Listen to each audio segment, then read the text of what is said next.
달 너머로 달리는 말. 기문 1. 초승달. 저녁의 말들은 소리를 내지 않았다. 말들은 한 마리씩 떨어져서 고개를 숙이고 밤을 맞이했다. 어스름 속에서 어린 암말 2마리가 마주보며 서로 목을 비비고 잇몸을 핥았는데 암말들의 오랜 버릇이었다. 초원에 말 수만 마리가 모여 있었으나 어둠이 말들 사이에 고여서 말들은 각자 따로따로였다. 저녁의 말들은 꼬리를 흔들지 않았고 먹지 않았다. 말들은 어둠 속에서 흐려지는 지평선을 바라보며 찬바람을 들이마셨다. 수말들의 갈기가 바람에 흔들렸다. 말들은 혓바닥을 내밀어 콧구멍에 맺힌 물방울들을 핥았다. 말들은 저녁 하늘에 돋아나는 별을 하나씩 눈여겨보았다. 별들은 빛의 흐린 싹으로 돋아나서 차츰 다가왔다. 말들은 두 눈 사이가 멀고 두 눈은 제각기 다른 쪽으로 열려 있어서 머리를 돌리지 않아도 밤하늘이 한꺼번에 보였다. 빛과 어둠이 말들의 몸속에 가득 찼다. 별들이 지평선에 닿아 있어서 말들은 별들이 땅 위에 먼 곳이라고 믿었다. 말들은 별에 가본 적이 없어서 별들은 늘 처음 돋는 별이었다. 저녁에 말들은 별들 쪽으로 코를 벌른거렸다. 산매기로 초승달이 오르면 말무리는 달 쪽으로 달려갔다. 밤은 파랬고 신생하는 달의 풋내가 초원에 가득 찼다. 말들은 젖은 콧구멍을 벌른거려서 달냄새를 빨아들였고 초승달은 말의 힘과 넋을 달 쪽으로 끌어당겼다. 초승달이 뜨면 젊은 수말들은 몸을 떨면서 정액을 흘렸다. 한 마리가 달 쪽으로 달리기 시작하면 모든 말이 소리를 토해내며 달려갔다. 말들의 울음소리는 날카롭게 치솟았다. 달리기 전에 말들은 똥오줌을 내질러 몸을 가볍게 했다. 창자가 몸 앞쪽으로 쏠려서 몸무게를 이끌었다. 땅바닥에 부딪히는 다리의 힘과 말의 몸을 앞으로 내모는 땅의 힘이 숨결 속에서 이어졌다. 앞다리가 땅에 닿기 전에 뒷다리가 땅을 박찼다. 달릴 때 말들의 피는 빠르게 돌았고 숨은 깊었다. 말들이 다가갈수록 초승달은 뒤로 물러섰다. 말들은 한없이 달렸다. 초승달은 가늘었고 빛의 날이 서 있었다. 초승달이 희미해지면 말들은 사라지는 달을 향해 소리를 모아 울면서 더욱 빠르게 달렸다. 초승달이 지고 달진 어둠에서 흐린 별이 보일 때까지 말들은 달렸다. 새벽에 말들은 나아에서 강물을 마셨다. 말들은 푸지게 오줌을 누웠다. 수말들은 뒷다리 사이에서 오줌을 쏘았다. 오줌줄기는 앞다리 사이를 넘어갔다. 암말은 뒷다리를 쪼그리고 앉아서 오줌을 누웠다. 암말 오줌줄기는 여러 갈래로 퍼지면서 땅에 부딪혀서 돌을 튕겼다. 암말 오줌에서 노린내가 났고 수말 오줌 냄새는 텁텁했다. 암수의 오줌은 고랑에 모여서 나아로 흘러들었다. 새벽 강물이 차가워서 말오줌을 받는 강물에서 김이 올랐다. 오줌 누기가 끝나면 말들은 몸을 떨었다. 동틀 무렵에 말들은 왔던 길을 돌아서 떠나온 자리로 돌아갔다. 돌아갈 때 말들은 찬 한 개를 마시며 천천히 걸었다. 말들은 초승달이 뜰 때마다 달리기를 거듭했다. 말대가 지나간 자리에 말똥이 떨어져서 땅이 걸었다. 풀 이파리에서 기름이 흘렀고 키 작은 풀꽃이 반짝거렸다. 말대가 지나가고 나면 초원에는 꽃과 바람과 별뿐이었다. 말들은 대를 이어가며 달을 쫓아 달렸다. 초원의 말들의 달맞이 길이 났다. 이 길의 이름은 마명로인데 시원기와 단사의 기록이 같다. 후세의 싸움터에 나가는 초근이 싸움말을 타고 이 길을 달려갔다. 이 말들은 본래 백산의 북쪽 끝 천년만년 눈이 녹지 않는 땅에서 씨가 퍼졌다. 무리가 크지는 않으나 힘들고 편안함을 몰랐고 적게 먹고 오래 달렸다. 몸집이 작고 허파가 컸고 심장이 야무졌다. 스놈들은 젖을 떼기 전에 풀을 먹었고 암놈들은 석 달이 지나면 생식기가 뒤 가랑이 밖으로 도드라졌다. 가뭄에는 말라 죽은 가시 넝쿨이나 나무 껍질을 먹었고 겨울에는 앞발로 언 땅을 파헤쳐 풀뿌리를 캐먹었다. 이 말들은 배가 고파도 천천히 먹었고 줄일 때도 털에 기름이 흘렀다. 이 말들은 사람 사는 마을에 고기 굽는 연기와 누린내를 싫어해서 사람에게 가까이 오지 않았다. 후세의 사람들은 이 말대를 신월마라고 이름 붙였다. 초승달을 향해 달리는 말이라는 뜻이다. 말들은 제 이름을 짓지 않는다. 신월마는 달에 닿지 못했다. 지금 신월마의 종자들은 초승달을 향해 달리지 않는다. 달리지 않은 지가 수만 년이 되었는데 사람들은 아직도 이 말을 신월마라고 부른다. 신월마는 본래 초나라 토종말로 시원기에 기록되어 있는데 그 한 갈래는 나하 남한 초원에서 씨가 퍼졌다. 말이 어떻게 나하를 건넜는지는 기록에 없다. 지금 신월마는 없다. 2. 말과 사람. 사람보다 짐승이나 벌레들이 먼저 세상에 생겨났는데 맨 처음 말 잔등에 올라탄 사람은 추였다고 초원의 이야기는 전한다. 시원기나 단사의 추의 이름은 보이지 않지만 추의 이야기는 초원에 퍼져 있다. 이야기는 마을마다 들쭉날쭉하지만 말과 사람이 처음 만나서 섞여 살게 되는 즈음에 어떤 일들이 있었는지 알려준다. 추는 나하 상류 초원에 살았다. 추가 살던 곳에는 풀과 하늘 이외에는 보이는 것이 없었다.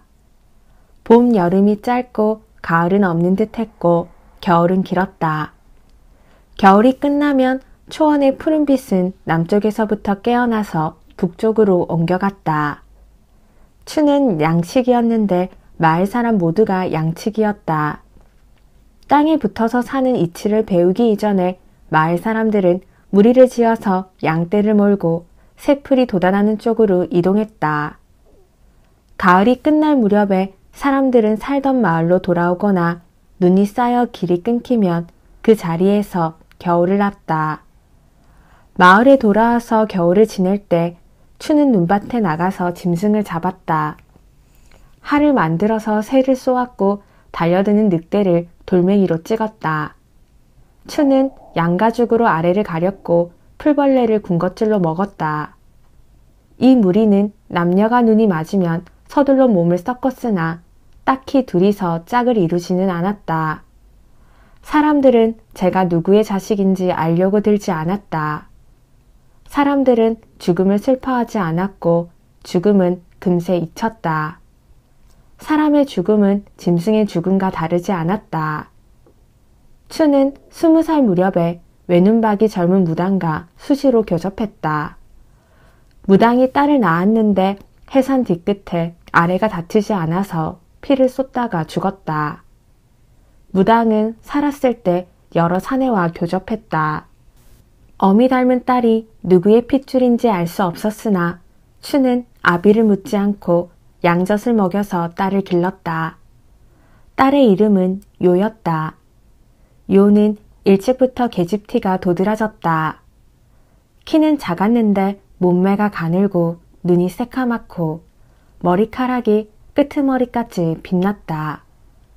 죽은 어미의 씨가 내려서 요는 15살 때 신기를 받았다. 백산이의 초승달이 걸리면 요는 마을 사람들을 데리고 초원에 나가서 달을 향해 소리 지르고 몸을 흔들었다. 사람들이 요의 몸짓을 따랐다. 요의 소리는 말 울음이나 닭 울음 같기도 했는데 소리가 터져 나올 때마다 몸이 소리에 실려서 저절로 흔들렸다. 마을에서 사람이 죽으면 죽은 자들의 넋이 요의 몸에 붙어서 끼룩거렸다. 요는 초원에 알몸으로 누워서 달의 기운을 불러들였고 죽은 자의 넋을 품고 달래서 보냈다. 요는 흘레붙은 사슴을 향해서 절했고 어미 없는 늑대 새끼를 데려와서 쓰다듬어 기르다가 커지면 초원으로 돌려보냈다. 자라나는 것들은 요 곁에서 아늑했고 요를 어미로 알았다. 요는 짐승들이 발정하는 때와 나무들이 새잎을 내미는 때를 알아서 백산을 향해 닭비를 풀이면서 몸을 흔들었다. 요는 산맥의 모든 짐승이 줄이지 않고 나무들이 목마르지 않기를 초승달에 빌었다. 한밤중에 몸짓이 무르익으면 요의 눈에 검은 동자가 사라지고 흰자 위에 파란 달빛이 비치었다. 요는 입에 거품을 물고 쓰러졌다. 18살이 되던 초겨울 초승달, 저녁에 요는 초원에서 춤을 추다가 달 쪽으로 달려가는 말대를 보았다. 지평선 쪽에서 땅속에 들끓는 소리가 들리더니 말대가 다가왔다. 초저녁 어스름 속에서 말대들이 출렁거렸다. 앞선 말들이 소리를 지르면 따르는 말들이 소리를 받았다. 말들은 허연 입김을 뿜어냈다. 입김이 한데 모여 뒤쪽으로 흘러갔다. 늑대들이 겁에 질려 달아났다. 요는 땅바닥에 엎드려서 말대를 바라보며 숨을 죽였다. 땅을 차는 말발굽의 힘이 요의 배에 전해져 왔다. 요는 몸 밖으로 터져 나오려는 소리와 몸짓을 안으로 밀어넣었다. 달리던 말대 중에서 한 마리가 요와 눈이 마주치자 무리를 벗어나 요에게 다가왔는데 이 대목에서 여러 이야기가 어긋난다. 말이 요의 눈에 뜬 초승달을 향해 다가왔다는 이야기도 있고 요가 손짓해서 말을 꼬여들였다는 이야기도 있는데 말의 속을 말이 알 뿐 사람이 알 수 없으니 이야기가 어긋나도 이야기하는 사람의 허물은 아니다. 말은 요 앞에서 더운 콧김을 내뿜었고 요는 말의 콧김을 들이쉬며 몸을 떨었다. 말의 콧김은 뜨거웠고 말 몸속에 먼 곳의 소식을 요의 몸속으로 전했다. 말의 허파와 창자 속에서 새로운 초원과 하늘과 강물, 어둠과 빛이 펼쳐지고 있었다. 말 콧김이 온몸에 펴지자 요는 눈동자를 뒤집고 기절해서 오줌을 지렸다. 말은 쓰러진 요의 몸 위로 고개를 숙였다. 요의 아랫배가 숨에 실려 오르내렸다. 말은 그 아랫배를 찬찬히 들여다보았다. 이것이 대체 무엇인지를 말은 알 수가 없었다. 초승달이 내려와 누워있는 것인가 싶기도 했는데 올려다보니 초승달은 백산 위에 떠 있었다. 말은 함께 달려온 무리들이 지평선 너머로 몰려가는 발굽 소리를 들었다.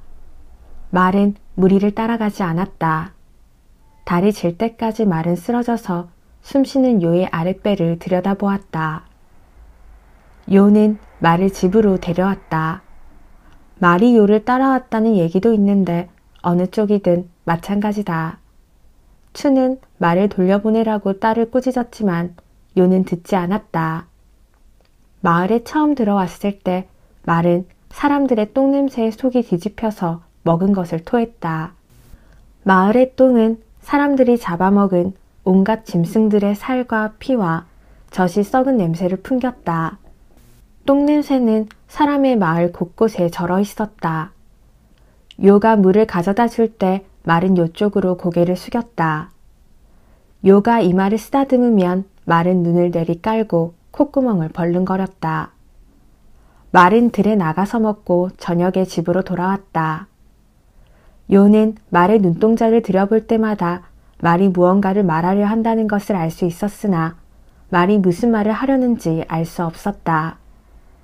말의 눈동자는 맑고 서늘했다. 여기를 보고 있어도 먼 곳을 보고 있는 것처럼 보였다. 요는 말의 눈동자에 사람을 해치려는 기색이 없음을 알았다. 요는 마당에 나무 기둥을 세우고 지붕을 얹어서 말의 잠자리를 마련해 주었다. 지붕 아래서 자면서 말은 지붕 없는 초원에서 눈비를 뒤집어 쓰고 잠드는 신월마의 무리를 생각했다. 그곳은 이미 너무 멀어서 돌아갈 수 없을 듯 싶었는데 고개를 쳐들어 멀리 내다보면 떠나온 무리의 발급소리가 들리는가 싶었다. 이 말은 신월마의 무리 중에서도 털빛이 푸른 수놈인데 후세에 붙여진 이름은 총총이다. 총총은 푸른 말이라는 뜻이다. 총총은 태어난 지 보름 만에 스스로 수컷임을 알았다. 요를 만나서 사람의 마을에 들어왔을 때 총총은 1살 반으로 아직 교미하지 않았다. 몸통은 푸른색, 내 발목은 밤색이고 갈기는 검은빛이었다. 털은 여러 가래의 잔물결로 흐르다가 정수리와 옆구리에서 맴돌며 가마를 이루었다. 털이 여러 흐름으로 짜여 있어서 햇빛을 받을 때는 목덜미에서 무지개가 어른거렸고 갈기는 털어 끄트머리까지 힘이 들어가 있었다. 총총은 제 갈기를 자랑으로 여겨서 비를 맞아서 털럭을 씻었고 저녁 바람에 말렸다. 총총은 이마에 하얀 초승달이 떠 있었고 붉은 입천장에 푸른 반점 7개가 별자리 모양으로 박혀 있었는데 총총이 제 이마와 입천장을 들여다본 적은 없었다. 추가 어떻게 총총의 잔등에 올라타서 말과 함께 달리게 되었는지 시원기나 단사에 기록이 없다. 사람이 어떻게 말의 이빨 사이에 재갈을 물리고 곱비를 묶어서 말을 부리게 되었는지, 말이 어떻게 곱비를 통해서 입속으로 전해지는 사람의 뜻을 따르게 되었는지를 사서는 기록하지 않았다. 말이 먼저 엎드려서 사람에게 타기를 권했다는 이야기도 있으나 어느 쪽을 따르든 비슷한 이야기다. 이야기는 추가 총총의 등에 올라타서 달리게 된 후의 일을 전하고 있다. 말을 타고 달릴 때 추는 이 세상이 멀리 보였고 내려다 보였다. 먼 곳이 가까웠고 더 넓어진 세상이 더 좁아 보였고 지평선이 자꾸만 뒤로 물러갔다. 말이 땅을 박차고 치솟을 때 추는 사람이 땅을 밟고 살아온 수만 년의 발걸음에서 풀려나 바람 속을 달렸는데 땅의 사슬에서 풀려나면 말은 끝없이 땅을 박차야 했다. 발굽이 땅에서 떠서 다시 땅에 닿는 사이사이에 말은 앞으로 나아갔다. 말에 올라타서 추는 시간을 앞질러 시간을 이끌면서 달렸다. 말의 무게와 사람의 무게가 말의 힘에 실려서 무거움이 가벼움으로 바뀌었다. 말을 타고 달릴 때 새로운 시간의 초원이 추의 들숨에 빨려서 몸 안으로 흘러 들어왔다. 초원은 다가왔고 다가온 만큼 멀어져서 초원은 흘러갔다. 추는 아침부터 저녁까지 말에 달렸다. 이미 말했듯이 이 말의 이름은 총총이다. 총총은 온종일 달려도 헐떡거리지 않았고 한나절 거리 너머에 있는 물냄새를 맡았다. 총총의 입안은 늘 풋풋해서 말 탄 사람이 곱비를 조금만 당겨도 제갈로 전해지는 사람의 뜻을 알아차려서 달리고 멈추고 돌아섰다. 총총은 때때로 아래턱 어금니 사이에 박힌 제갈을 혀로 문질렀다. 제갈은 이빨과 이빨 사이의 빈자리에 가로물려 있었다. 혀로 밀어 올리면 제갈은 들썩거렸으나 빠지지는 않았다. 젖은 입속에서 쇠붙이는 차가웠으나 차츰 제 이빨처럼 느껴졌다. 추는 늘 곱비를 조심스럽게 당기고 늦추었다. 말이 사람의 뜻을 받아 방향을 바꾸면 사람이 말의 뜻을 받아 곱비를 늦추었다. 추는 양쪽 허벅지로 말 옆구리를 조여서 말을 북돋아 주었다. 옆구리로 사람의 마음을 받을 때 총총은 사람의 마을에 들어와서 사람의 자식이 된 듯 싶었다. 지상의 들판을 달려가서는 초승달에 갈 수 없으며 마른 땅 위를 달릴 수 있을 뿐이라는 걸 총총은 사람의 마을에 들어와서 알았다. 달린다는 것은 땅 위에 정해진 곳을 향하는 것이며 그 방향은 입속에 와닿는 사람의 뜻이라고 제갈과 고삐는 가르쳐 주었다. 아직도 초승달을 향해 달리고 있을 신월말의 무리들에게 다시는 돌아갈 수 없을 것이다. 사람을 등에 태우고 달릴 때 총총은 스스로 말 중에 으뜸이 되어 사람의 세상을 달렸다. 모든 초원은 사람의 땅이었다. 제갈이 움직일 때마다 총총의 입속은 점점 더 싱싱해졌다. 추는 말 위에서 안개를 마시고 바람을 마셨다. 추는 초원에서 홀로 우뚝했다. 저물어서 돌아올 때 총총은 마을 어귀에서부터 요의 몽기척을 찾느라고 두 귀를 돌렸다. 요, 이번엔 너 혼자 가라. 말을 데리고 가. 난 여기서 할 일이 있다. 장마가 끝나자 마을 사람들은 양떼를 몰고 쇠풀을 찾아 나섰다. 돌아오는 길에 호숫가에 들러서 소금을 지고 오게 되어 있었다. 요는 혼자 총총을 데리고 사람들을 따라갔다. 총총은 등에 짐을 싣고 요의 뒤를 따랐다. 총은 머리를 숙여서 요의 냄새를 맡으며 걸었다. 사람의 걸음이 너무 느리고 사람의 짐이 너무 많아서 총총은 때로는 사람들이 가여웠다. 사람들이 떠난 다음 날, 추는 기루가루 부족장의 군령을 향해서 길을 나섰다. 추는 말타기의 놀라움을 부족장에게 알려줄 참이었다. 말타기는 부족장과 군사들에게 크게 쓰일 것을 추는 알았다. 추는 열흘을 걸어서 부족장의 군령에 도착했고 다시 닷새를 기다려서 부족장 앞에 나아갔다.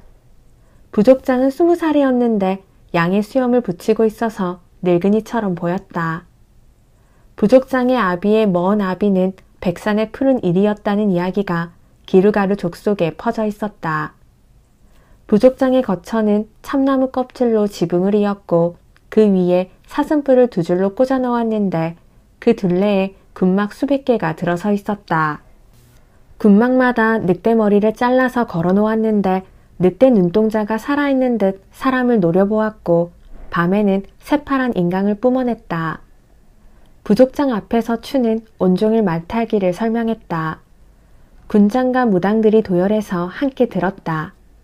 부족장은 말했다. 닥쳐라. 사람과 짐승은 몸이 서로 다른데 어찌 올라타서 함께 달릴 수 있겠느냐. 몸은 서로 다르나 말이 사람의 뜻을 몸으로 알아들어서 한 몸이 되는 것입니다. 뭐라, 한 몸이. 허면 너는 왜 너의 말을 나에게 끌어오지 않았느냐. 저의 말은 저의 딸 자식을 딸려서 심부름을 보냈습니다. 딴 말로 보이겠습니다. 추는 물가로 나가서 떠도는 들말 한 마리를 끌고 부족장 앞으로 왔다. 추는 말과 뜻이 통해서 들말은 순순히 추를 따라왔다. 추는 들말의 재갈을 물리고 고삐를 걸어서 말등에 올라타고 달렸다. 달리고 멈추고 왼쪽 오른쪽으로 틀고 뒤로 돌았다. 부족장과 군장들은 놀라서 숨을 죽였다. 그렇구나. 부족장은 깊이 신음했다. 부족장의 마음속에 이 세상의 모든 초원과 강들이 떠올랐고 가본 적 없는 여러 땅들의 바람이 불어왔다. 추는 6달 동안 부족장의 군령에 머물며 들말을 끌어다가 길들여서 군장들에게 말타기를 가르쳤다. 부족장은 말타기에 맞게 무기를 바꾸었다. 활은 멀리 날아가지 않아도 정확히 맞추는 작은 것으로 바뀌었다.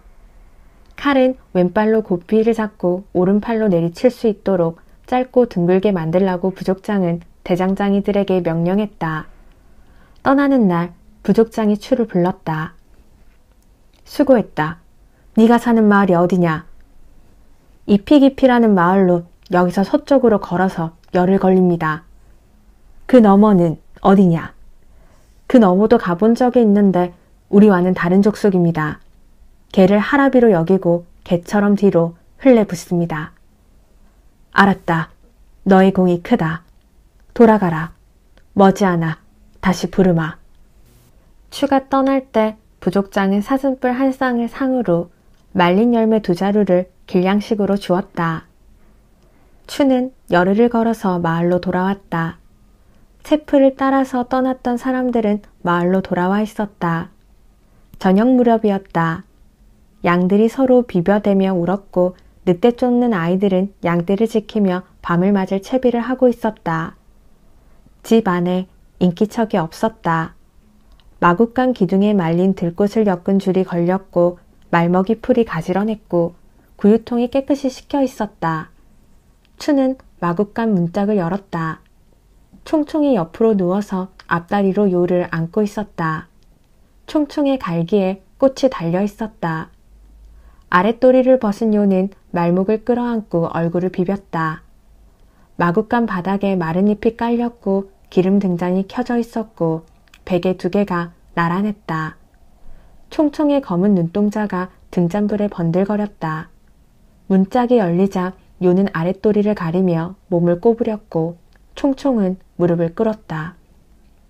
아니, 추는 문을 닫고 돌아섰다. 밤에 추는 총총을 끌고 초원으로 나갔다. 추는 허리춤에 칼을 차고 있었다. 총총은 순하게 따라왔다. 물가 오리나무 밑에 추는 걸음을 멈추었다. 추는 오리나무 밑동에 말굽비를 묶었다. 추가 말의 엉덩이를 두드리자 말은 무릎을 꿇었다. 추가 칼을 뽑았다. 백산 쪽 하늘에 초승달이 걸려 있었다. 총총은 고개를 들어서 초승달을 바라보았다.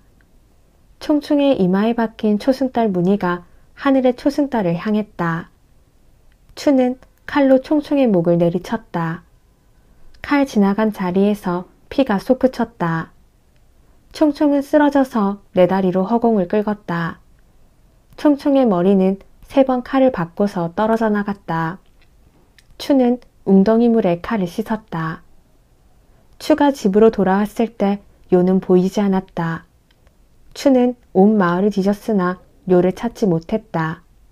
추는 마구간에 불을 질렀다. 며칠 후에 부족장이 보낸 군장이 추를 찾아왔다. 군장은 부족장의 선물을 전하러 왔다고 말했다. 부족장은 말타기의 비밀이 다른 부족에게 새어나갈 것을 걱정했다. 추라는 양치기는 먼 변두리에 사는 자로 이웃 부족에 드나들고 있다 하니 부족장은 걱정이 더 깊어졌다. 말타기의 비밀을 오로지 해야만 부족의 땅은 더 넓어질 것이다. 부족장은 군장에게 추를 죽여서 머리를 들고 오라고 명했다. 부족장께서 너에게 상을 주라 하셔서 가져왔다. 말린 노루고기다. 군장은 자루 1개를 땅바닥에 내려놓았다. 추가 자루 쪽으로 고개를 숙였다. 군장은 칼을 빼서 추의 목을 내리쳤다. 칼이 빨라서 추는 아픈 줄 몰랐다. 추는 왜 죽는지를 몰랐고 죽은 뒤에도 자신이 죽은 줄 몰랐다. 군장이 마을 사람들을 부려서 추의 집을 허물고 흙을 덮었다. 군장은 들판을 뒤져서 총총의 죽음을 찾아냈다. 새떼가 퍼덕거리면서 살점을 헤집고 있었다. 군장은 추의 머리와 총총의 머리를 자루에 담아와서 부족장에게 바쳤다. 부족장이 총총의 머리를 말려서 군막 앞에 걸었다. 추가 죽고 총총이 죽은 뒤로 모든 부족은 말을 길들여 타고 다니면서 싸웠고 싸움터마다 사람과 말의 시체가 쌓이고 또 썩었는데 죽은 추의 넋은 지금도 제가 죽은 줄 모르고 썩어 없어진 제 몸을 찾아서 풀숲을 뒤지고 있고 신얼마 총총의 넋은 희미한 별이 되어서 초승달이 뜨면 옆에 따라 나와 하늘에서 말 울음소리를 내고 있다고 초원의 이야기는 전해온다. 총총이 죽던 날 밤 요는 마을에서 도망쳐서 백산으로 들어갔다. 요는 사람의 마을에서 받아들여지지 않았다. 요는 백산에서 짐승의 넋을 달래고 씻기는 무당이 되었다. 요는 참나무 숲을 옮겨다니면서 사슴, 노루, 멧돼지를 품었다. 요는 모든 4발 짐승의 어미가 되고 짝이 되어서 재우고 살피고 털을 빛나게 했다. 암컷의 젖을 돌게 하고 새끼 낳을 때 아프지 않게 했고 수컷의 뿔을 아름답게 했다. 요가 머무르는 숲에는 여러 다친 짐승이 찾아와서 아픈 데를 들이밀며 낑낑거렸다고 초원의 백성들은 이야기를 이어왔는데 글자로 옮겨지지는 않았다. 백산에서 요는 생식기는 암컷이고 갈기는 수컷인 백마 한 마리를 길렀다. 요는 이 말의 갈기를 빗기고 닦아서 그 끝에 꽃술과 댕기를 달아주었다. 이 말은 요가 백산을 떠돌이 백마와 교접해서 낳은 딸이라고 초원의 백성들은 말했다. 요가 죽은 총총의 씨를 받아서 낳은 말이라는 이야기도 있었다. 요는 150살을 살았고 요가 죽은 뒤에도 요의 넋은 백산 북쪽 참나무 숲에 머물고 있다고 이피기피의 불황민들은 이야기했다. 3. 이마가 빛나는 말. 단의 왕성 이름은 상냥성인데 나아가 대륙의 한복판에서 크게 굽이치는 남쪽 언저리다. 단이 동서로 세력을 키워나가는 수백 년 동안 단은 왕성자리를 옮기지 않았지만 중축을 거듭했다. 이중 속성 밖으로 나아의 물줄기를 끌어들여 해자를 돌렸고 해자 위에 목교를 놓았다. 안쪽에서 목교를 들어올리면 적병은 성벽에 붙을 수 없었다. 성벽에 구비가 많아서 치기는 어려웠고 지키기는 쉬웠다. 나아의 물가에도 외곽성을 쌓았으므로 상냥성은 삼중 석성이었다. 성 안에는 누각들이 기러기 날아가는 꼴로 들어섰고 해질 무렵에는 잇달린 망루들의 처마가 물고기 비늘처럼 반짝였다. 성 앞에서 나아는 서쪽으로 흘렀으나 바다는 멀어서 보이지 않았다. 바다와 하구 쪽 이야기는 풍문으로 흘러다녔고 다녀와서 똑바로 소식을 전한 사람은 없었지만 저녁이면 바다의 붉은 빛이 나아의 물을 따라 비스듬히 대륙을 건너왔다. 상냥성은 대륙의 한복판이었지만 저무는 바다의 빛이 성벽을 닿았다. 초병들은 나아의 저녁 물빛을 들여다보면서 가본 적 없는 먼 나라의 여자들의 웃음소리를 떠올렸다. 백산 너머에서 퍼지는 아침의 빛과 나아의 하구로 지는 저녁의 빛이 늘 왕성에 가득 찼으므로 이 성은 상냥성이다. 나아의 상류, 백산 너머의 금가오, 호랑이 가죽, 수달 가죽, 거북 껍질, 생강, 마늘, 버섯, 약재, 목재, 석재, 철강석이 배에 실려서 물길로 상냥성에 들어왔다. 나아 건너편 초나라 군사들이 단의 배를 겨누었으므로 단의 수군들은 강심으로 나아가지 않고 남한을 따라 오르내렸다. 물에 서투른 초근은 배를 움직이지 않았고 초의 하살은 단의 배에 닿지 못했다. 단의 배가 지나갈 때 초근은 건너편 물가 곳곳에 불을 지르고 징을 두들겨서 위세를 보였다. 야백은 상냥성 수비대에 딸린 마국간에서 태어났다. 야백의 핏줄은 비열마인데 어미아비는 모두 1등분 군마였다. 수비대는 1등마끼리 흘에 붙여서 비열마의 씨를 이어갔고 3등마 이하의 수컷들 가운데 성질이 사나워 날뛰는 것들은 불알을 잘라서 백성들에게 나누어 주었고 불알을 잘라도 날뛰는 것들은 잡아먹었다. 야백은 어미의 몸속을 빠져나올 때 머리를 앞세웠고 내 다리를 뒤쪽으로 나란히 포겠다. 야백의 자세가 단정했으므로 어미는 산통이 별로 없었으나 산도가 길어서 야백은 진땀을 흘렸다. 야백이 머리로 어미의 산도를 제치고 나갈 때 어미가 질의 근육을 풀어 새끼를 몸 밖으로 밀어냈다. 어미의 몸 밖으로 나오는 순간 야백은 네 다리로 섰다. 네 다리가 땅을 디딜 때 야백은 그 다리에 와닿는 느낌으로 땅의 든든함을 알았다. 눈 앞이 넓고 멀고 아득했고 어미의 체액으로 젖은 몸에 바람이 스쳐서 시원했다. 여기가 어딘가 싶어서 야백은 사방을 두리번거렸다. 키 작은 봄꽃이 바람에 흔들렸고 새들이 날았고 세상은 한기로웠고 힘이 가득 차 있었고 끝이 없었다. 흙에서 햇볕 냄새가 났다. 야백은 땅을 딛는 다리의 힘이 신기해서 10걸음을 걸어가고 나서 누웠다. 어미가 다가와서 야백을 핥았다. 말들은 아비를 모르고 수말은 자식을 모른다. 싸움이 없는 시절이 계속되고 말들이 늘어나자 수비대는 일등마의 종자들도 백성들에게 빌려주어서 먹이고 부리게 했고 필요할 때는 거두어 들었다. 야백은 태어난 지 2달 만에 스스로 수컷임을 알았는데 그때의 느낌은 자랑과 허전함이 섞여 있었다. 야백은 재갈을 물기도 전에 늙은 농부에게 붙여졌다. 농부는 일욕심이 많아서 풀밭을 파헤치고 돌멩이를 골라내서 밭을 일구었다. 야백은 등에 사람을 태워보지 못한 채 짐수레를 끌었다. 야백은 똥거름, 돌무더기, 흙덜미, 뗄나무, 이삿짐, 돌림병으로 죽은 몸들을 실어 날랐고 가끔 왕성에 끌려가서 무기와 식량을 날랐다. 야백은 큰 바퀴 수레, 작은 바퀴 수레를 끌었고 진흙탕, 비탈길, 자갈길을 온종일 걸었다. 야백의 힘은 늘 짐보다 넘쳤고 아침마다 새로운 힘이 내 다리에 가득 찼다. 주인은 야백에게 채찍을 쓰지 않았다. 야백은 이마에 흰 점이 박혀 있었다.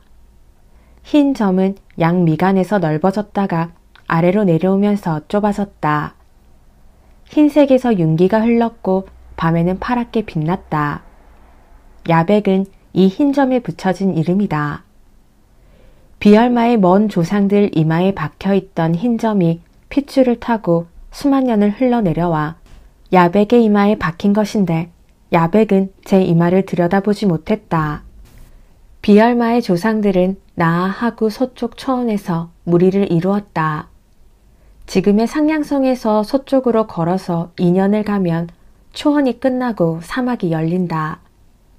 이 사막의 모래는 먼지처럼 작아서 발이 빠진다. 바람이 날아와 모래 언덕을 이리저리 옮겼고 끓는 지열에 별자리가 흔들려서 동서남북을 알 수가 없었다. 이 사막으로 들어간 사람은 아무도 살아오지 못했다. 사막 한가운데 땅속에서 물이 솟아 반달 모양의 호수를 이루었고 이 물을 마시면 영생 불사한다는 말이 상냥성까지 퍼져 있었다. 물을 가지러 사막으로 들어갔던 왕의 군사들도 살아 돌아오지 못했다. 후대에 군사들의 백골이 발견되었는데 군사들은 사막에 깊이 들어가지 못하고 초입에서 같은 자리를 빙빙 돌다가 죽은 것으로 밝혀졌다. 이 사막이 끝나는 자리에서 다시 초원이 열려서 바다에 닿는데 여기가 비얼마의 고향이다. 해가 수평선 쪽으로 내려앉고 바다와 하늘이 붉어지면 비얼마들은 저무는 해를 향해서 달려갔다. 노을은 빛 속에서 어둠을, 어둠 속에 빛을 품으며 어두워졌다. 비얼마들은 어둠에 잠겨가는 마지막 빛을 향해 더욱 빨리 달렸다. 소멸하는 빛에 비얼마들은 조바심을 쳤다. 말들의 눈동자에 저무는 빛이 번뜩였다. 밤에 말들은 해안에 당도했다. 말들은 고개를 들어서 인강이 부서지는 바다를 바라보았다. 해안에서 말들은 건너갈 수 없는 저쪽을 향해 높이 울었다. 말들의 이마에 박힌 흰 점에서 빛들이 흔들렸다. 새벽에 말들은 초원으로 돌아왔다. 비얼마는 허리가 잘룩했고 뒷다리가 둥글어서 달릴 때 몸뚱이를 앞으로 밀어내는 힘이 셌다. 넓은 콧구멍 안으로 안개와 눈보라를 빨아들였고 가슴팍이 다부졌고 힘줄이 우뚝했고 눈동자가 평안했다. 입천장이 붉게 빛나고 가죽이 팽팽해서 주름이 없었다. 비얼마의 암컷들은 풀없는 맨땅에 햇볕이 내리쬐는 자리를 찾아가서 오줌을 누웠고 수컷들은 암컷들이 오줌을 넣은 자리를 찾아가서 냄새를 맡고 나서 그 위에 오줌을 누웠다. 가물어서 바다의 짠 기운이 물려오고 초원의 풀이 모두 타 죽으면 비얼마는 앞발로 마른 초원의 바닥을 파서 젖은 모래를 씹어 물기를 짜먹었고 나무 껍질을 벗겨서 수액을 빨아먹었고 등에 맺힌 이슬을 서로 핥았다. 비얼마는 죽은 나무 밑동을 깨물어 먹고 제가 눈동을 먹으면서 가뭄을 견디었고 마침내 비가 쏟아지면 머리를 쳐들고 높이 울면서 길길이 뛰었다. 비를 맞으면 날뛰다가 기도가 막혀서 고꾸라져 죽는 말들도 있었다. 날이 접으면 비얼마는 털색이 같은 것들끼리 무리지어서 밤을 맞이했다. 갈색, 검은색, 푸른색, 흰색 말들이 제 구역에 모여들었다. 털색이 같은 것들끼리 모여있을 때 말들은 아늑했고 말들의 밤은 평안했다. 말들은 고개를 쳐들고 서서 잠들었고 젊은 암말들은 장결에 서로 목을 비비고 입속이며 겨드랑이를 핥았다. 초원에서 봄이 와서 낮이 길어지면 암말들은 하루 종일 햇볕을 쬐었다. 햇볕이 실필줄에 스며서 피가 더워졌고 암말의 몸속에 액즙이 고였다. 암말들은 햇볕 쪽으로 엉덩이를 돌려대고 쪼그리고 앉아서 생식기를 벌렁거렸다. 생식기 안쪽에 붉은 살이 삐져나갔고 거기에 물이 흘렀다. 봄에 암말들은 자주 오줌을 누웠고 순하게 엎드려 신음했다. 수말들이 여기저기서 쩔쩔매며 비명을 질러댔다. 초원에서 비얼마의 무리들이 지는 해를 향해 일제히 달려간 까닭은 정확히 알 수 없다.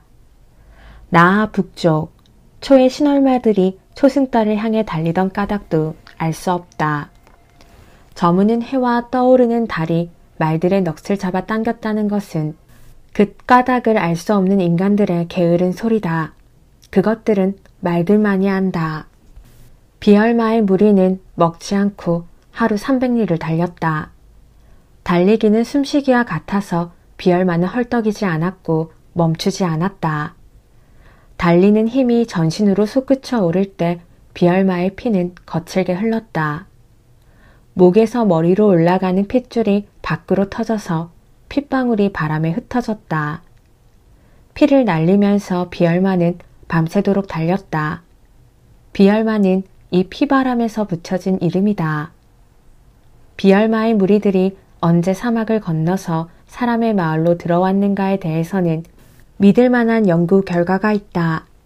단이 나라 이름을 내걸기 수십만 년 전에 이 세상이 차가워져서 초원은 얼어붙었고 비얼마는 살자리를 잃었다. 비얼마의 무리는 따뜻한 초원을 찾아서 나의 남한을 따라 사막을 우회했다. 나의 남한은 산맥이 물가를 따라 이어졌는데 그 높은 봉우리들은 대항원, 여불기산, 내운령, 이천단들이다. 말들은 수백 년 동안 죽음과 번식을 이어가며 이 봉우리의 아랫도리를 지나서 지금의 단 예터로 들어왔다.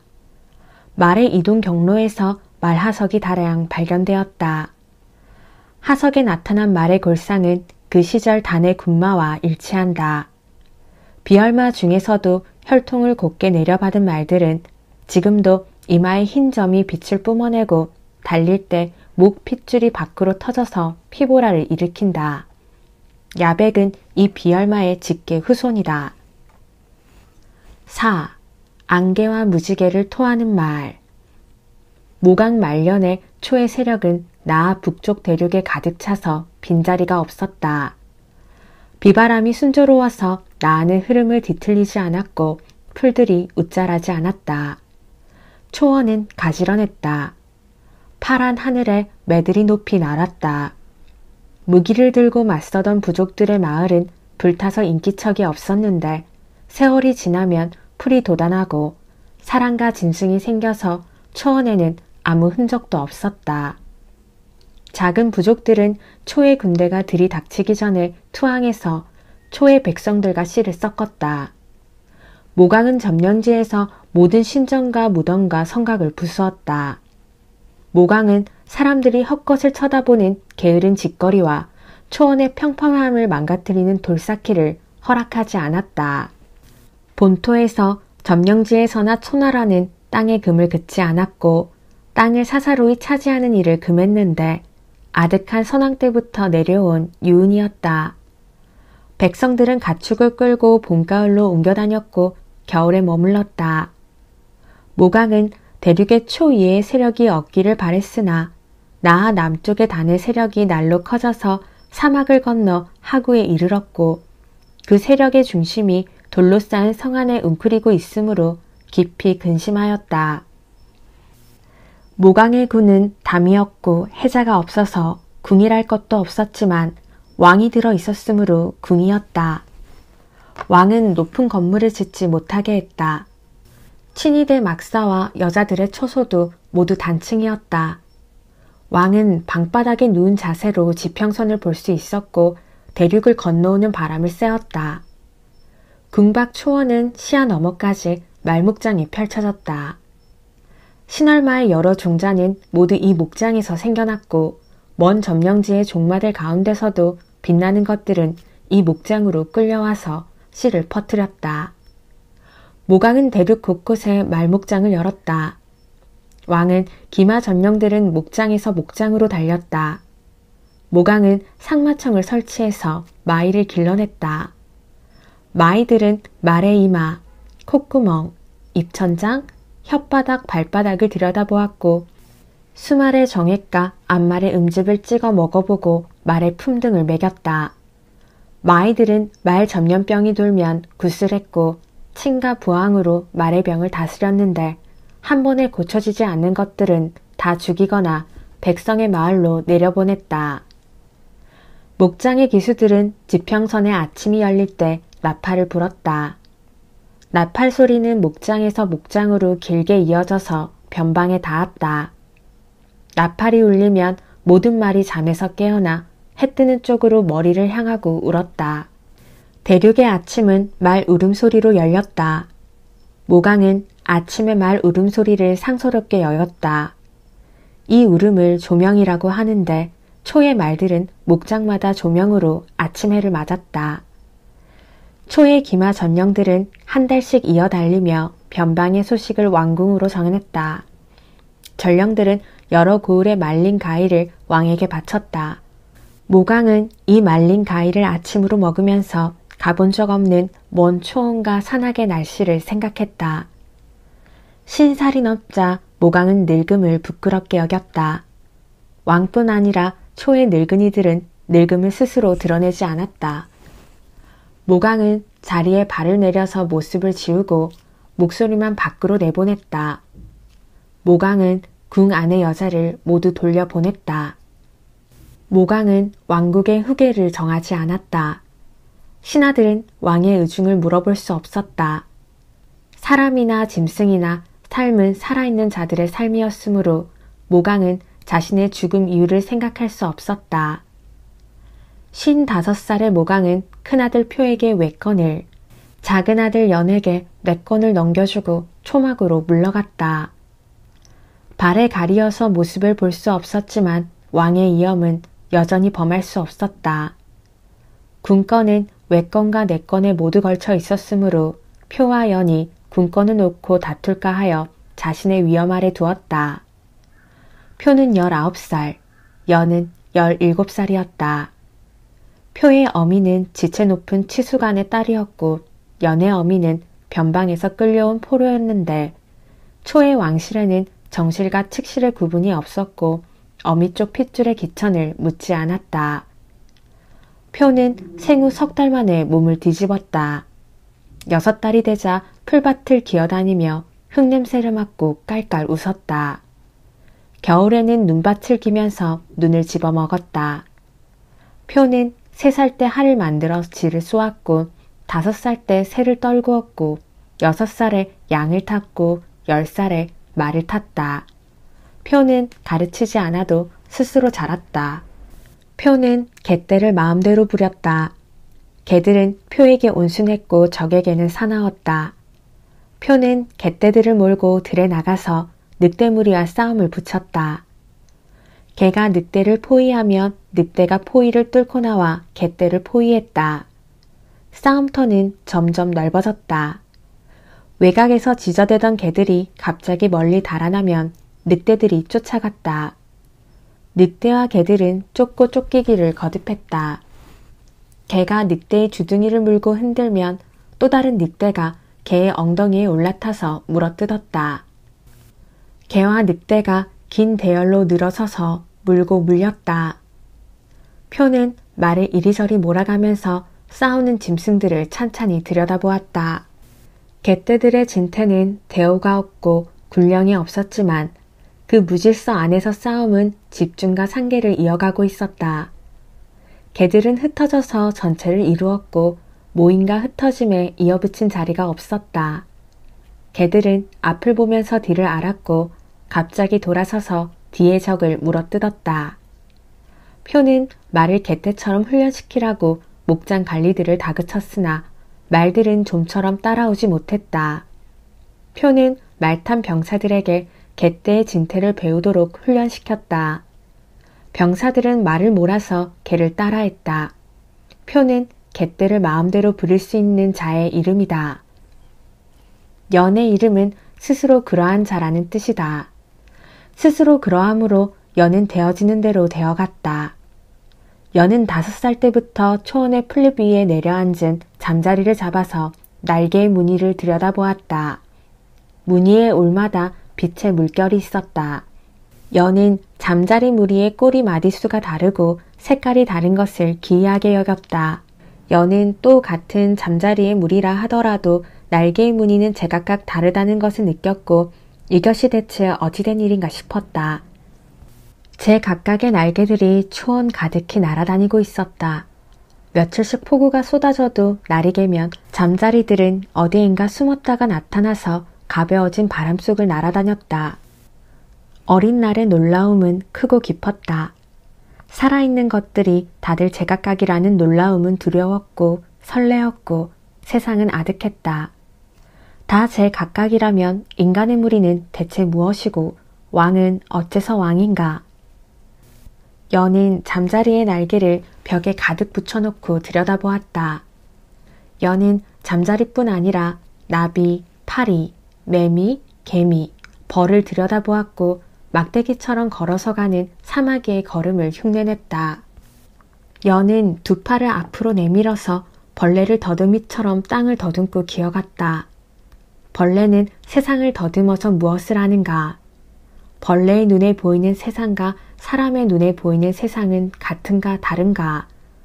홍수 때 개미는 어디에 숨었다가 죽지 않고 다시 나타나는가? 벌은 왜 꽃으로 날아들고 파리는 왜 똥으로 날아드는가? 꽃과 똥의 차이는 무엇인가? 꽃은 아름답고 똥은 더러운가? 연은 너무 어려서 자신의 의문을 말로 정리할 수 없었고 아무에게도 물어볼 수 없었다. 연의 의문은 마음속에서만 들끓었다. 시종들은 연의 노는 짓을 말리지는 못했으나 그 꼴이 잔망스러워서 왕자의 위험을 걱정했다. 어떤 자들은 그 어미의 천한 혈통 때문이라고 수군거렸다. 모강은 작은 아들의 행습을 보고받았으나 내버려두라. 그 또한 풀밭의 자식답지 않느냐고 말했다. 연은 자라면서 말타기와 할쏘기를 배웠으나 군사를 거느리지 않았고 늘 혼자서 멀리 다녔다. 표의 말은 토아였다. 토아는 신얼마 일등품의 직계 후손으로 암컷이었다. 전신이 새까맸고 잡털이 한 올도 섞이지 않았다. 새까만 몸빛이 새벽빛에는 보라, 저녁빛에는 주홍으로 바뀌었다. 이마에서 콧등까지 흰털이 한 줄기 흘러내렸는데 가늘고 날카로웠으며 그 양쪽에 눈동자가 빛나서 보는 사람이 말의 위험에 질렸다. 똥이 가벼웠고 오줌이 맑았고 침이 달았고 입술이 붉었고 밑구멍이 단단했고 발바닥이 푹신했고 방귀나 하품을 내보내지 않았으며 이를 갈지도 않았고 잘 때도 머리를 숙이지 않았다. 토아는 봄볕에 발정했고 초승달 때는 가을밤에도 발정했다. 초승달 때는 밤에 앞말이 발정하는 일은 만고에 없었는데 토아가 초승달을 향해 때로 달려가던 신얼마의 적통이기 때문이라고 마이들은 보고했다. 토는 이 보고를 상소롭게 여겼다. 토아는 발정의 복받침이 가랑이 사이로 몰려서 몸이 다급할 때도 너절한 수컷에게는 뒤를 허락하지 않았다. 토아는 겨울에는 눈보라를 들이마시고 더운 콧김을 뿜어냈다. 햇빛이 좋은 날에는 콧김에 무지개가 서렸고 노을이 번졌다. 토아는 콧구멍으로 무지개를 뿜어내며 온종일 달렸다. 토아는 안개와 무지개를 뿜어내는 말의 이름이다. 토아를 타고 달릴 때 표는 기마군단을 거느렸다. 초원에서 말들은 개떼의 싸움을 본보기로 모이고 흩어졌다. 토아는 이갈이가 끝나던 4살 무렵에 재갈을 물었다. 신얼마 중에서 어떤 말들은 재갈을 처음 물 때 입안을 가로지르는 쇳덩이를 참지 못해서 뒷다리로 사람을 차 죽이고 달아났다. 또 어떤 말들은 10살이 넘도록 사람을 태우고 나서도 초승달이 뜨는 밤이면 갑자기 사람을 들이받아 쓰러뜨리고 달 쪽으로 달려갔다. 말들의 미친 증세는 마음속으로 전염이 되는지 한 마리가 달아나면 여러 마리가 고삐를 물어 끊고 달아났다. 이런 말들은 끝내 돌아오지 않았다. 마이들이 초승달을 향해 구슬했으나 효험이 없었다. 처음 재갈을 물렸을 때 토아는 그 낯선 쇳덩이를 혓바닥으로 밀어서 벗겨내려 했으나 뜻대로 되지 않았다. 말들은 앞니와 어금니 사이에 이빨이 돋아나지 않는 빈자리가 있다. 말은 머리가 길고 입안이 넓어서 잇몸의 이빨을 모두 채울 수 없기 때문에 빈자리가 생긴 것이라고 마이들은 마경에 썼다. 토아는 혓바닥으로 빈자리를 더듬었다. 이빨은 없고 잇몸만 느껴졌다. 여기가 사람과 말이 만나는 자리로구나. 이 작은 빈자리가. 토아는 말로 태어난 운명을 혓바닥으로 느꼈다. 사람들이 거기에 재갈을 물려서 사람의 뜻을 말의 입속으로 집어넣었고 고삐를 당겨 말머리를 마음대로 돌렸다. 때때로 초승달 뜨는 밤에 토아는 고삐를 끊고 먼 신얼마의 초원으로 달아나고 싶은 충동을 느꼈다. 토아는 혓바닥으로 앞니와 어금니 사이를 더듬으며 그 충동을 달랬다. 토아는 차츰 재갈이 익숙해졌고 재갈을 물고도 풀을 뜯어 먹을 수 있었다. 왕자 표의 말이 되어 주인을 등에 태운 이후부터 토아는 재갈을 편안히 여겼다.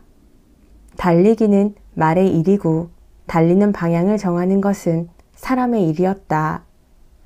사람을 태우고 사람의 방향으로 달릴 때 토아는 저 자신이 모든 말 중에 으뜸이며 말의 핏줄을 벗어나 더 지체 높은 생명체로 다시 태어난 느낌이었다. 토아는 연못에 제 얼굴을 비추어 보면서 위험 있는 표정에 스스로 놀랐다. 고든 앞다리와 비파처럼 둥근 허벅지, 거기에 가득 찬 힘은 늘 팽팽했고 새로웠다. 춘분날 열병식에서 토아가 왕자 표를 태우고 모강 앞에 나갔을 때 왕은 말을 타고 달리는 자는 세상을 안다. 세상은 넓고 세상은 좁다는 것을 안다. 세상이 좁아서 멀리 달려가면 세상은 넓어지고 거기가 또 좁아서 더 멀리 달려간다.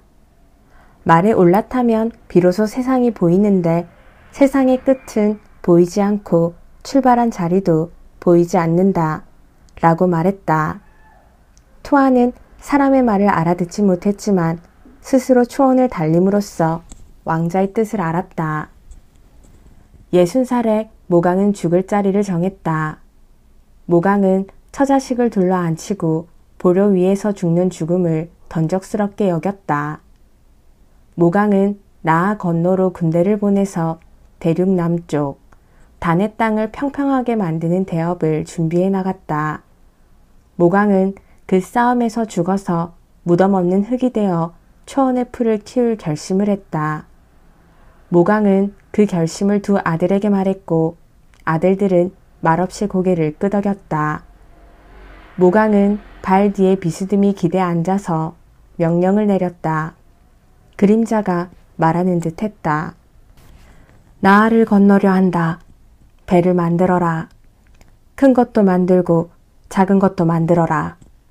무기는 가볍고 날카롭고 몸의 크기를 넘지 않게 만들어라.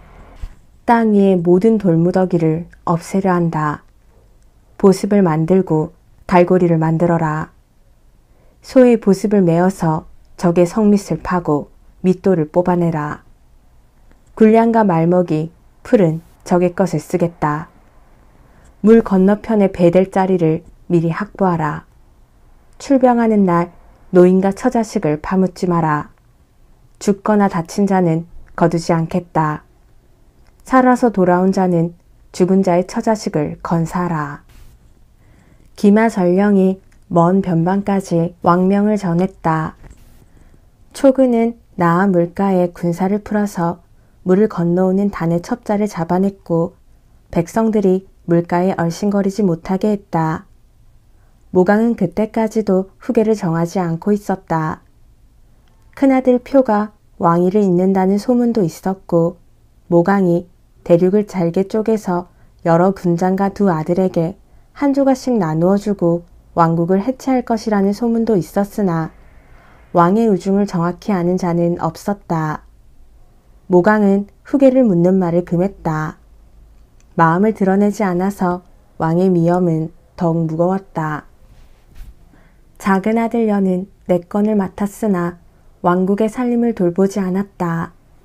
짐승의 돌림병이나 강들의 물길을 살피는 일은 늘 늙은 군장들의 몫이었고 군장들은 모강에게 직접 보고했다. 표가 갯대를 이끌고 늑대와 싸움을 붙이고 돌아오던 저녁에 연이 물었다. 개는 왜 늑대와 싸우는가? 말은 왜 말끼리 싸우지 않는가? 사람은 왜 사람과 싸우는가? 표는 아우를 바라보았다. 붉은 머리칼이 바람에 날렸고 눈동자는 맑아서 어디를 보고 있는지 알 수 없었다. 그때 표는 아우가 낯설어서 깜짝 놀랬다. 너는 내 아우가 아니다. 라는 말을 표는 참았다. 표는 아우의 질문을 왕에게 고했다. 왕이 말했다. 뭐라고 답해 주었느냐? 말같지 않아서 대답하지 않았습니다. 잘했다. 너는 아우를 가까이 하지 마라. 혼자 놀게 두어라. 늘 그렇게 하고 있습니다. 연은 지금 어디에 있느냐? 풀밭에서 흙을 들여다보고 있습니다. 왕은 한숨을 내쉬고 더 이상 말하지 않았다. 단은 상냥성 누각의 처마 끝마다 구리를 입혔고 용마루에 금칠을 했다. 처마들은 날아오를 듯 했으나 치솟는 기운이 들뜨지 않아서 큰 새가 날아가려고 날개를 막 퍼덕이기 시작하는 형세였다. 저녁에는 금칠한 용마루와 처마들이 석양을 반사해서 새들이 빗속으로 날아오르는 듯 했다. 상냥성의 저녁빛은 나아 건너편 초의 진지에서도 보였다. 변방의 군장이 모강에게 전령을 보내 물 건너편의 빛을 보고했다. 어두워지는데 적들의 지붕들이 불타는 듯 빛났습니다. 지붕이 몇 개인지는 멀어서 잘 보이지 않았습니다. 모강은 말 4마리가 끄는 전차를 타고 보름을 달려서 물가에 도착했다. 모강은 저녁이 오기를 기다려 물 건너쪽을 바라보았다. 해가 기울기 시작하자 상냥성의 누각들은 나아의 하류 쪽에서부터 빛을 뿜어냈고 빛들이 점차 상류 쪽으로 옮겨지면서 저녁 어스름 속으로 뻗쳤는데 전령의 보고와 같았다. 금칠로 바다의 저녁빛을 끌어들여 어둠을 휘젓는 소행을 모강은 추하게 여겼다. 저녁이 어둡지 않으면 저녁이 아니고 들뜬 빛에 별들이 주눅들고 풀과 말의 잠이 어수선해져서 초원은 무너질 것이었다. 모강은 초원의 어스름 속에 번뜩이는 빛을 더럽게 여겼다. 모강은 여생의 짧음을 한탄했다.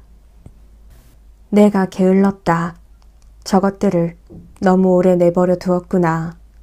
이제 서둘러야 한다. 모강은 여러 고을의 가일이며 양고기, 노루고기, 개고기를 조금씩 맛보면서 궁으로 돌아왔다.